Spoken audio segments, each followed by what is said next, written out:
নমস্কাৰ বন্ধুসকল, মই আনলাকি কুফা 2.0 আপোনালোকক মোৰ অন্য এটি ভিডিঅ'লৈ পুনৰবাৰ স্বাগতম জনাইছোঁ। খুব এটা সুন্দৰ ৰাতিপুৱা জিম কৰি আহি উৎপল দাহঁতৰ ঘৰত ভাত চাত খাই আমি ওলাই আহিছোঁ এঠাইলৈ বুলি, আৰু ক'লৈ যাম আপোনালোকক সকলোখিনি দেখুৱাই যাম।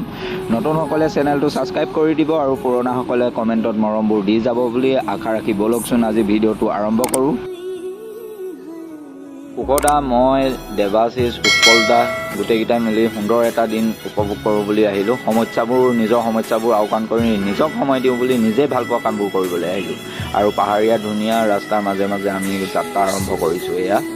আৰু এই পাহাৰৰ চাইডে যে আপোনালোকে জোপোহা কিছুমান গছ দেখিছে, এই গছবোৰ কিন্তু বিশেষ বেলেগ গছ নহয়, এইবোৰ নেমু গছ হয়। আৰু মাজে মাজে ৰাবাৰৰ বাগান, এটা সুন্দৰ পৰিৱেশ, কি ক'ম, ইমান এটা ধুনীয়া সুন্দৰ পৰিৱেশৰ মাজলৈ লৈ আহিলে। গতিকে মই উৎপল দাকো ধন্যবাদ জনাইছোঁ, ইমান এটা সুন্দৰ পৰিৱেশ। আৰু আমি আহি আছোঁ গ্ৰীণ গ'ল্ড ৰিজৰ্টলৈ বুলি। বান্দৰদেৱাৰ খুব ওচৰতে ৰিজৰ্টখন। উৎপল দাই ক'লে ব'লা তালৈকে গৈ আহোঁ, আৰু উৎপল দাহঁতৰ ঘৰৰ নিচেই কাষতে বুলি ক'ব পাৰি। তো আহিলোঁ, তেওঁৰ লগৰ এটাই লগত ফোন কৰি কণ্টেক্ট কৰি থৈছিল। আহি মেলি চাওকচোন ৰাবাৰৰ বাগানবোৰ কি ধুনীয়াকৈ সুন্দৰকৈ শাৰী আছে।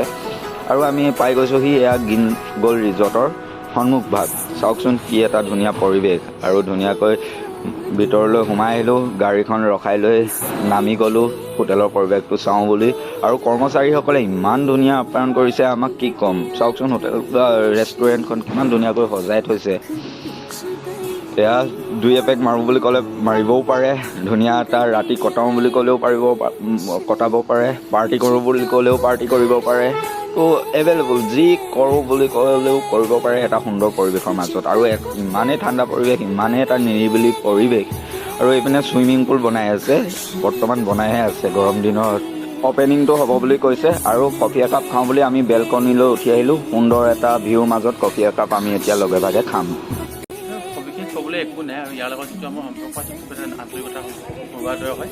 আৰু ই অকণমান আজি সময় ব্যস্ত আছে, যিহেতু ছানডে, আৰু সি নিজৰ বিজনেছৰ কামত বা নিজৰ কামত খুব ব্যস্ত থাকে। তেনেকৈ ময়ো বহুত ব্যস্ত থাকোঁ, জীৱনো ব্যস্ত থাকে। আৰু সেই ব্যস্ততাৰ সময়খিনিৰ পৰা আঁতৰত থাকি পেলাই অকণমান সময় আমি নিজক দিছোঁ, মানে খুব ভাল লাগিল। পৰিৱেশটো খুব ধুনীয়া। আৰু আমি এনেকুৱা এটা জেগাত আহিছোঁ, তৰাজুলি বুলি কয়, গ্ৰীণ গ'ল্ড ৰিজৰ্ট, খুব ধুনীয়া এটা ৰিজৰ্ট। আপুনি অকণমান সময় নিজক লৈ পেলাই চিন্তা কৰিব পাৰিব। তাৰমানে খুব ধুনীয়া জেগা, খুব ধুনীয়া প্লেচমেণ্ট, ইয়াৰ যিটো ভিউটো খুব ধুনীয়া, ফটো শ্বুটিঙৰ কাৰণে ভাল, ফেমিলি পিকনিকৰ কাৰণে খুব ভাল, ধুনীয়া। আৰু স্পেচিয়েলি থেংক ইউ দিছোঁ উৎপলক, যে ইমান ধুনীয়া এটা জেগা ফুৰাব আনিলে, ইমান শান্তিময় জেগা। ইয়াত আহি পেলাই মানে অকণমান সময় মানে ডিষ্টাৰ্ব নহ'লোঁ, খুব ভাল লাগিল নিজক। থেংক ইউ, আপোনালোকে আহক, আহিব পাৰে, খুব এটা সুন্দৰ পৰিৱেশ। আৰু নিৰিবিলি পৰিৱেশৰ মাজত পকৰাৰ সৈতে কফি একাপৰ জুতি ল'লোঁ। স্মৃতি হৈ থাকি যাব এই মুহূৰ্ত, সুন্দৰ এটা মুহূৰ্ত। আৰু মাজে মাজে আড্ডা, কফিৰ লগততো আড্ডাটো থাকিবই লাগিব। সুন্দৰ এটা মুহূৰ্ত মুঠতে পাৰ কৰিলোঁ। আৰু উৎপল দাক আকৌ এবাৰ ধন্যবাদ জনাইছোঁ। ময়ো আনলাকি কুফা 2.0 আপোনালোকৰ মাজৰ পৰা আজি বিদায় মাগিছোঁ। অন্য এটি ভিডিঅ'ত লগ পোৱাৰ প্ৰতিশ্ৰুতিৰে ধন্যবাদ, বাই বাই।